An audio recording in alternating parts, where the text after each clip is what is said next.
2 বছর ধরে পড়ে আছে প্রায় 100 কোটি টাকা ব্যয়ে নির্মিত খুলনা বিভাগীয় শিশু হাসপাতাল। চুরি হচ্ছে নির্মাণ সামগ্রী, যেন দেখার কেউ নেই। সংশ্লিষ্টরা বলছেন, গণপূর্ত অধিদপ্তর, স্বাস্থ্য বিভাগ, খুলনা উন্নয়ন কর্তৃপক্ষ এবং সিটি কর্পোরেশনের সমন্বয়হীনতার কারণেই এখনও চালু হয়নি হাসপাতালটি। তবে দ্রুতই এখানকার সেবা চালুর আশ্বাস দিয়েছেন খুলনা 3 আসনের সংসদ সদস্য রকিবুল ইসলাম বকুল। স্বাস্থ্য খাত নিয়ে হিমেল মাহবুবের ধারাবাহিক প্রতিবেদনের আজ 7ম পর্ব। ছবি তুলেছেন S A Bappi. Khulna medical college ও হাসপাতালের শিশু বিভাগ 48 শয্যার বিপরীতে এখানে ভর্তি আছে 155 শিশু। শয্যা না পেয়ে তাদের অনেকেরই ঠাঁই হয়েছে হাসপাতালের সিঁড়ি থেকে বারান্দায়। শয্যা সংকটে হাসপাতালের রোগীদের দুর্ভোগ হলেও খুলনার সোনাডাঙ্গা বাইপাস সড়কে নির্মিত বিভাগীয় শিশু হাসপাতালটি 2 বছর ধরে পড়ে আছে। কন্ট্রাক্ট হয়েছে 2020-এর মেতে, এটা আমাদের শেষ হয়েছে 24শে জুনে।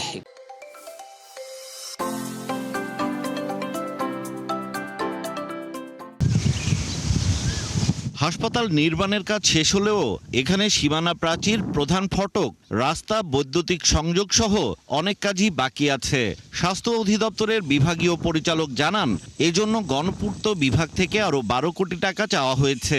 বৈদ্যুতিক সরঞ্জাম সহ অন্যান্য নির্মাণ সামগ্রী সেগুলি চুরি হয়েছে। সীমানা দেয়াল এখন পর্যন্ত সম্পন্ন করা যায়নি বা মূল গেট সহ ভূমি সংস্কারের কিছু কাজ বাকি রয়েছে।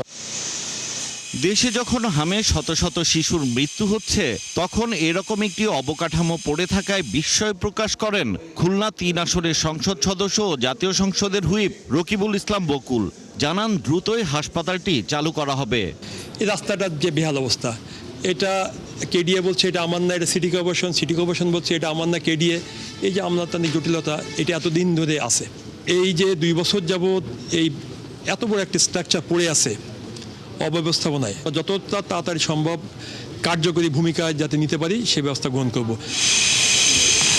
হাসপাতালটি চালু না হওয়ার জন্য পরস্পরের ওপর দায় চাপাচ্ছে গণপূর্ত অধিদপ্তর, স্বাস্থ্য বিভাগ, খুলনা উন্নয়ন কর্তৃপক্ষ এবং সিটি কর্পোরেশন।